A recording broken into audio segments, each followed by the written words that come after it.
Comment renforcer la relation avec votre équipe? Bonjour, je suis Sébastien Naik, le marketeur français, et chaque jeudi, je partage avec vous les rituels de l'entrepreneur libre, c'est-à-dire des petites habitudes que vous pouvez mettre en place facilement et qui ont une efficacité scientifiquement prouvée pour vous aider à être plus heureux et plus productif. Aujourd'hui, j'aimerais vous parler d'une méthode qui est extrêmement simple, d'une petite habitude à faire plusieurs fois par an au minimum, qui est hyper simple à mettre en place et pour laquelle vous allez peut-être avoir une certaine résistance si vous avez une activité virtuelle où tout le monde travaille à distance, mais aussi peut-être si vous avez une activité entre guillemets réelle, c'est-à-dire où tout le monde travaille ensemble dans le même bureau. Cette habitude qui peut vous aider à renforcer la relation avec votre équipe, c'est tout simplement de se rencontrer en chair et en os. Alors, je vais vous expliquer pourquoi ça s'applique aux deux types d'activités. D'abord, je vais commencer par mon entreprise actuelle, le marketeur français, où nous sommes une société de formation, mais qui est créée sous la forme d'une équipe virtuelle. C'est-à-dire que je travaille avec plusieurs collaborateurs qui ne viennent pas travailler dans mon bureau. Pendant les 10 premières années où j'ai été en activité, mon bureau, ça a toujours été chez moi. Et je n'ai jamais eu personne d'autre qui est venu travailler chez moi.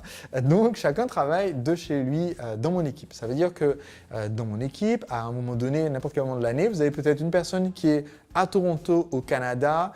Alors, je fais cette vidéo. On a une membre de l'équipe à Toronto, au Canada, deux personnes à Nantes et Saint-Herblain, donc côte à côte, une personne à Madrid, une à Barcelone, deux à Madagascar, une dans les Landes. Est-ce que j'oublie quelqu'un? Il y a une autre personne en France et je crois que le compte est bon. Et donc chacun en fait travaille de chez lui. Certains ont testé le travail dans des coworking et ont fini par décider de revenir travailler chez eux.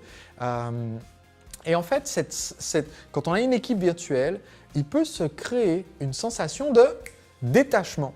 C'est-à-dire que si vous n'avez pas le contact physique régulier avec vos collègues, peut-être que vous vous sentez un peu moins impliqué. Ce qui est tout à fait naturel, c'est ce qu'on dit dans le proverbe français « loin des yeux, loin du cœur », dans le proverbe créole « quand le jardin est loin, les gombots meurent », c'est le créole guadeloupéen.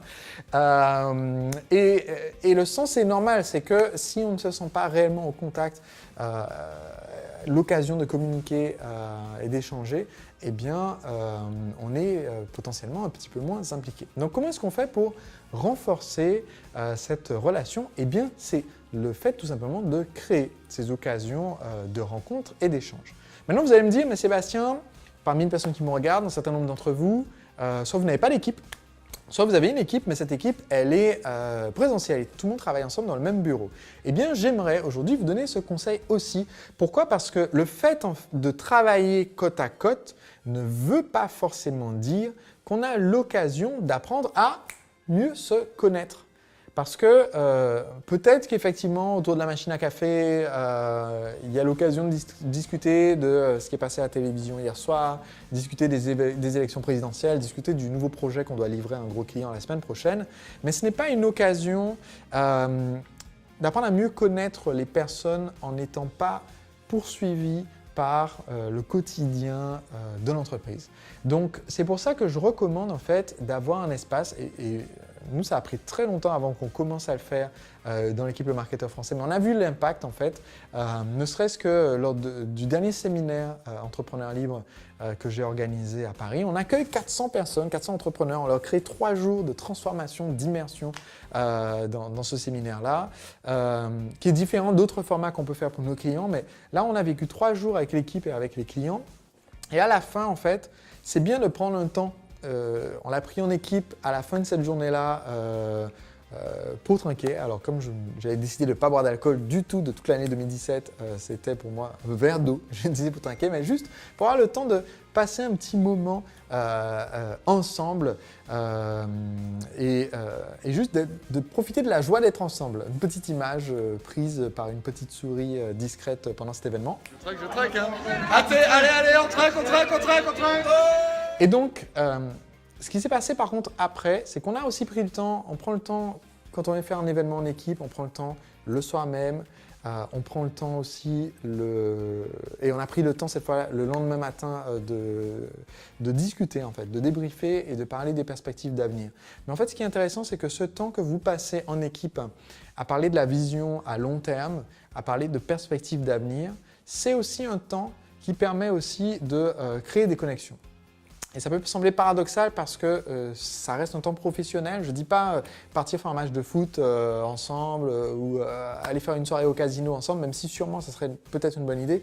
Là, je parle du fait que quand on prend du temps pour se voir entre quatre yeux, être ensemble entre quatre murs, sans distraction extérieure, sans que personne soit en train de lire les emails ou de répondre au téléphone, sans qu'on soit dans le train-train du quotidien, mais vraiment dans une bulle et qu'on est en train de parler des projets d'avenir peut-être à 1 an, à 5 ans pour l'entreprise et que chacun peut parler à cœur ouvert, eh bien ça crée un lien supplémentaire qui est très très fort et on repart après avec une dose de motivation, avec une dose d'appréciation supérieure aussi pour le travail des autres membres de l'équipe. Et c'est ce que je vous souhaite pour vous. Donc, si vous avez une entreprise présentielle, prenez quand même le temps de créer cette bulle au moins 1 fois ou 2 fois dans l'année. Si vous avez une entreprise à distance, essayez de faire en sorte que ça soit le cas. C'était la première fois qu'on avait autant de personnes de l'équipe simultanément. Mon but, c'est d'en arriver sur une prochaine rencontre, à avoir tous les membres de l'équipe, puisque certains étaient encore à distance, mais mon but, c'est d'arriver à un moment donné à avoir vraiment tout le monde au même endroit, au même moment, ce qui n'est pas gagné avec toutes les différentes nationalités, les différents pays, mais ça fait partie de mes objectifs et je peux vous assurer que ça nourrit vraiment énormément l'esprit d'équipe.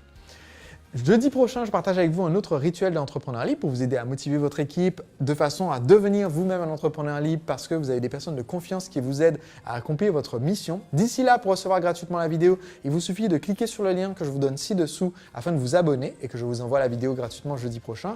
Et si vous n'avez pas encore lu mon livre, Le secret des entrepreneurs libres, que j'ai posé quelque part et que je voulais utiliser pour faire ma petite pub de fin de vidéo, le voici.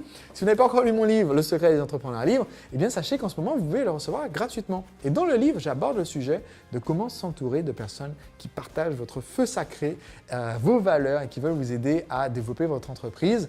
Toutes les informations pour recevoir le livre gratuitement ainsi que plusieurs bonus se trouvent juste en dessous de cette vidéo. On se retrouve jeudi prochain, à très vite. Aujourd'hui, j'aimerais parler d'une habitude, d'un système qui vous permet d'éviter de surcharger vos collaborateurs, vos employés, vos prestataires de travail. Cette méthode vous permet donc d'éviter de créer